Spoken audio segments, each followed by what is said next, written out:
মোহাম্মদ আমিরের দম আছে রে ভাই, দমে যাওয়ার পাত্র তিনি নন।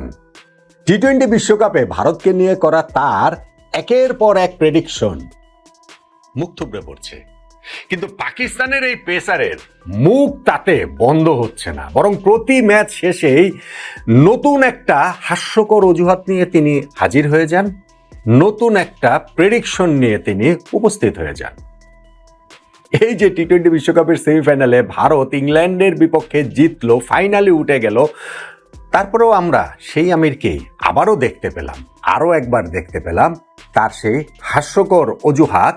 প্রেডিকশনটা এখনো করেননি তিনি, কিন্তু আমি নিশ্চিত মোহাম্মদ আমিরের সেই প্রেডিকশনটা চলে এলো বলে মিডিয়াতে, যেইখানটাতে তিনি বলবেন এতদিন যা বলেছি ফাইনালে ভারত আর পারবে না, নিউজিল্যান্ডের কাছে ভারত হারবেই হারবে। কিন্তু এই ভারতকে হারবে, আসলে কি এই ভারতকে হারানো নিউজিল্যান্ডের পক্ষে সম্ভব? এখন মোহাম্মদ আমিরকে দেখলে আমার ওই সমর্থকের কথা মনে পড়ে।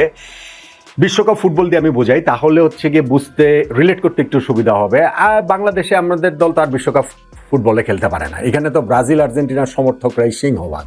সো এই দুইটা দলের সমর্থকরা নিজ দলের সমর্থন যেমন করেন, ঠিক তেমনি ভাবে অন্য দলের বিপক্ষে যারা খেলেন তাদের সমর্থনও প্রবলভাবে করেন। ধরুন ব্রাজিলের সাপোর্টার ব্রাজিলের সমর্থন তো করেনি, আর্জেন্টিনার বিপক্ষে যেই খেলেন সেই দলেরই সমর্থক হয়েছে। আর্জেন্টিনার সমর্থকদের ক্ষেত্রে একই কথা প্রযোজ্য। আর যদি কোনো একটা দল বিশ্বকাপের কোনো একটা পর্যায়ে বিদায় নিয়ে নেয়, তারপরের অংশের কথা তো বলাই বাহুল্য। ধরেন ব্রাজিল যদি বিদায় নিয়ে নেয়, তখন তো আর্জেন্টিনার বিপক্ষে যেই দলটা খেলে সেই দলটাকেই ব্রাজিল মনে হয়। আর্জেন্টিনা যদি আগে বিদায় নিয়ে নেয়, তাহলে ব্রাজিলের বিপক্ষে যেই দলটা খেলে সেইটাকেই তখন আর্জেন্টিনা মনে হয়। মোহাম্মদ আমিরের অবস্থাটা ওই রকম। পাকিস্তান টি-20 ওয়ার্ল্ড কাপ থেকে এই যে বিদায় যে নিবে, এটা তো বোঝাই যাচ্ছিল। তখন থেকেই তার শুরু হয়েছে যে ভারতের বিপক্ষে যেই দলই খেলছে সেইটারই তিনি সমর্থক। সেই কারণেই সমর্থন করা তেমন কোনো দোষের কিছু নাই, কিন্তু তিনি যখন এই কথাগুলো বলেন সেটাকে প্রেডিকশন বলেন। সেটা তো প্রেডিকশন না, এটা এক্সপেকটেশন। হ্যাঁ, ভারতের বিপক্ষে যেই দল খেলুক সেই দল জিতবে, এটা আমি এক্সপেক্ট করি, এটা একরকম। আর আমার প্রেডিকশন হচ্ছে গিয়ে যে মানে এরকম, দুটার মধ্যে পার্থক্য রয়েছে। মোহাম্মদ আমির যেমন হচ্ছে গিয়ে ভারত সুপার এইটসে যখন উঠেছে, তখন তিনি বললেন যে এই গ্রুপ থেকে সেমিফাইনালে ভারত খেলতে পারবে না, সাউথ আফ্রিকা এবং ওয়েস্ট ইন্ডিজ খেলবে। সাউথ আফ্রিকার কাছে যখন ভারত হেরে গেল, তখন আমির বললেন যে দেখেছেন, বলেছিলাম না ভারতের পরাজয়, এবং তাদের যে সেমিফাইনাল খেলা হবে না, বোঝাই তো যাচ্ছে। তৃতীয় দফায় তিনি বললেন যে ওয়েস্ট ইন্ডিজের বিপক্ষে ভারতের সেই ম্যাচের আগে যে এই ম্যাচটাতেও ভারত হেরে যাবে ওয়েস্ট ইন্ডিজের কাছে, সেমিফাইনালে তারা খেলতে পারবে না। কিন্তু মোহাম্মদ আমিরের 3টা প্রেডিকশন মিথ্যা প্রমাণ করে ভারত সেমিফাইনাল উঠে গেল, এবং সেই ম্যাচের পরে ওয়েস্ট ইন্ডিজের বিপক্ষে যে ভারত জিতলো, মোহাম্মদ আমির একটা অজুহাত নিয়ে আসলেন যে না, সঞ্জু স্যামসন একটা এক্সট্রাঅর্ডিনারি ইনিংস খেলে ফেলেছেন, দুর্দান্ত একটা ইনিংস খেলেছেন, সেই কারণেই ভারত জিতেছে, নইলে ভারত জিততে পারতো না। এখন গিয়ে তারা আর সেমিফাইনালে ইংল্যান্ডের সঙ্গে পারবে না। আরে এক্সট্রাঅর্ডিনারি ইনিংস খেলা কি নিষেধ নাকি? খেলবে না কেউ এক্সট্রাঅর্ডিনারি ইনিংস? আবার ধরেন এই যে সেমিফাইনালের প্রেডিকশনটা করে দিল ইংল্যান্ড,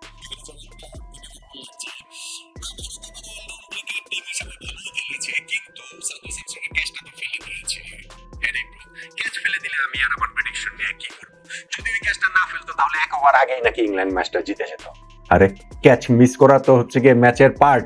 এইটাকে যদি সামনে নিয়ে আসা হয়, কি হইলে কি হইতে পারতো, আর স্পেশালি একজন যখন এতগুলা ভুল প্রেডিকশন করেন, তখন তার এই কথাগুলো আসলে হাস্যকরই শোনায়।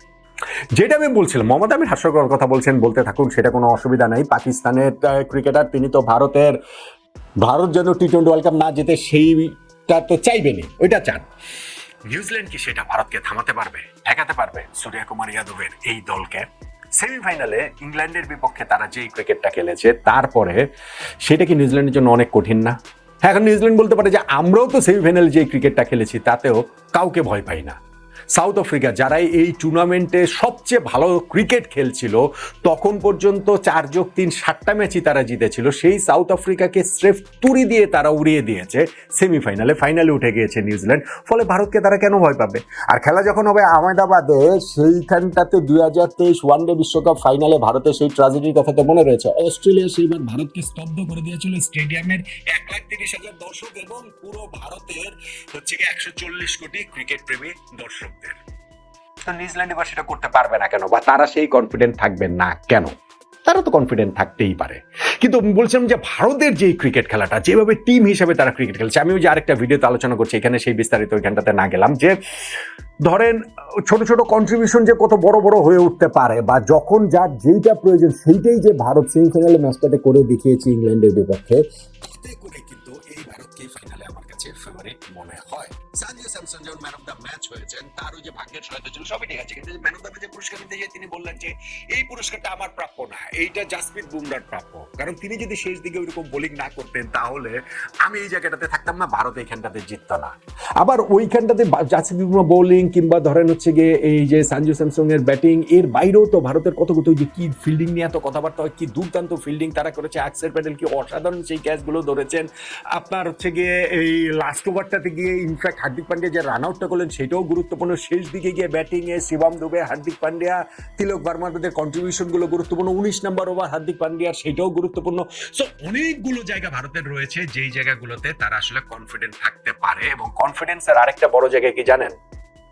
প্রতিপক্ষ যখন নিউজিল্যান্ড, এই তো ওয়ার্ল্ড কাপের আগে আগে নিউজিল্যান্ডের বিপক্ষে ভারত একটা সিরিজ খেলেছে, 5 ম্যাচের টি20 সিরিজ, ওয়ার্ল্ড কাপের এই প্রস্তুতির চূড়ান্ত ধাপটাতে, এবং সেই সিরিজটাতে ভারত 4-1 ব্যবধানে জিতেছে।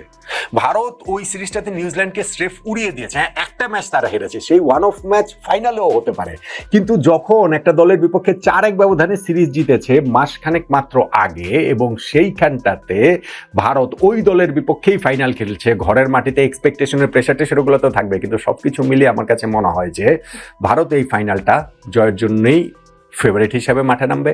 টি20 ওয়ার্ল্ড কাপের হিস্ট্রিতে প্রথম দল হিসেবে তৃতীয় শিরোপাটা ভারত জিতবে বলেই মনে হয়। সেমিফাইনালে যেমন দেখছিলাম যে খেলা দেখার জন্য ওইখানটাতে গ্যালারিতে উপস্থিত হয়েছেন, বক্সে তারা ছিলেন ভারতের টি20 ওয়ার্ল্ড কাপ জয়ী 2 ক্যাপ্টেন মহেন্দ্র সিং ধোনি এবং রোহিত শর্মা। এই দুজনের পাশাপাশি এই রোববার সূর্যকুমার যাদবের নামটাও লেখা হয়ে যাবে বলে আমার কাছে মনে হচ্ছে। তার আগে মোহাম্মদ আমির প্রেডিকশন করে নিন, এটা নিয়ে একটু বাজার টাজার গরম করে রাখুন, কিন্তু শেষ পর্যন্ত গিয়ে আমার ধারণা আমিরের মুখ বন্ধ না হলেও তার এই প্রেডিকশন আরো এক দফা মুখ থুবড়েই পড়ে যাবে। আপনার মতামতটা কি জানাতে পারেন।